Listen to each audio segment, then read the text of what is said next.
네, 원전 얘기도 참 많이 나와요. 네, 원전의 재도약일까요?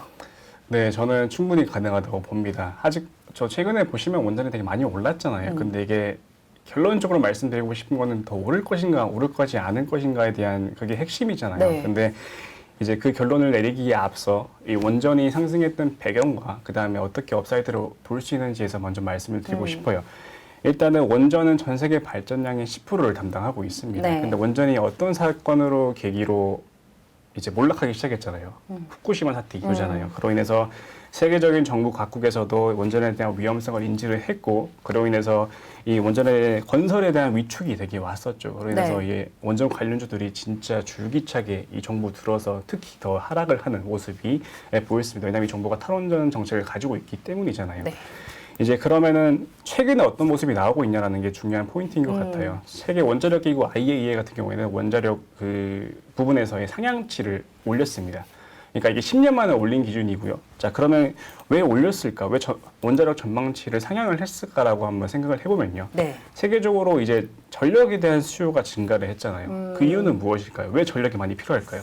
뭐 열대화도 있고 좀 더워지는 거, 또 코로나 때문에 또 많이들 쓰니까. 그렇죠. 네. 그러니까 결론적으로는 수요가 많아지니까 전력이 많이 필요한 거잖아요.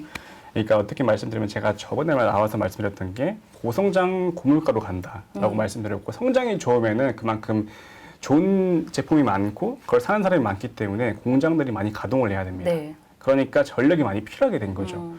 근데 지금은 어떤 느낌이냐면은 수요는 많은데 이 전력이 부족하니까 전력난이 오게 되고요. 그쵸. 공급난도 오게 되고 이런 실태가 전 세계적으로 일어나고 있습니다. 자, 그러면 어떻게 해야 될까요? 전력을 공급을 늘려야죠. 늘려야겠죠. 네. 그러니까 늘리려고 하니 현재 원재료가 많이 올랐습니다. 그러니까 탈원전을 하겠다는 그 정책이 좋았지만 처음에 실질적인 이 시국이 돼버리니 다시 필요하다고 느끼게 되는 겁니다. 네. 그래서 각 나라에서 세계적으로는 이런 원전에 대해서 다시 움직임이 포착되고 있는데, 특히 프랑스는 수십 년 만에 원전을 재가동을 하기 위해서 움직임이 네. 나오고 있고요. 그다음 일본 같은 경우에도 후쿠시마 사건 이후에도 불구하고 19년 대비해서 약 3배를 늘린다고 합니다. 그다음 중국도 이번에 기사가 나왔잖아요. 네. 15년 동안에 150기를 추가 건설한다고 얘기를 나왔고, 한국도 스탠스가 바뀌고 있습니다. 탈원전을 하자라는 얘기지만 지금은 소형 원전부들의 개발을 하자. 이게 두산중공업이 지금 개발을 척수하고 있는 상태고요. 네.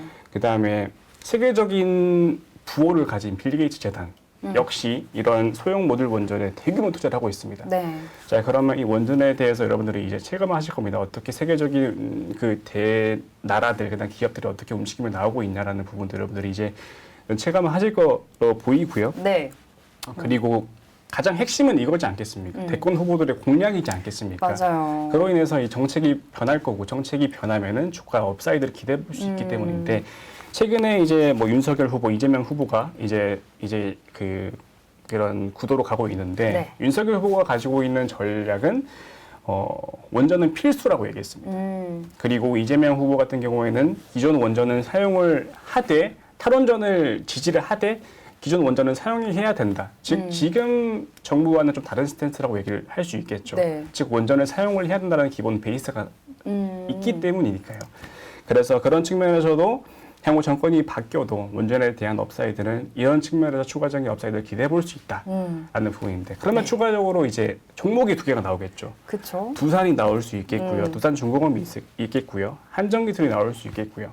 자, 두산에 대해서 제가 좋게 보는 이유가 뭐냐면은 두산이 3조 원 정도의 채무를 들고 있었습니다. 근데 이 채무를 다 갚았습니다. 최근에 두산 건설까지 매각을 하면서 이 3조 원의 채무, 즉 재무적인 리스크를 해소를 시켰다는 거죠. 자, 그러면 아까 말씀드렸듯이 업사이드 어떻게 기대해 볼 수 있냐라고 봤더니 이런 정책적인 변화도 될 수 있겠고, 이 세계적인 산업의 패러다임으로 봤을 때 큰 틀에서 보자고요. 큰 틀에서 봤을 때 이 패러다임이 바뀌고 있다는 부분에서는 우리는 업사이드를 충분히 기대해 볼 수 있지 않을까라고 이렇게 결론을 지어보겠습니다.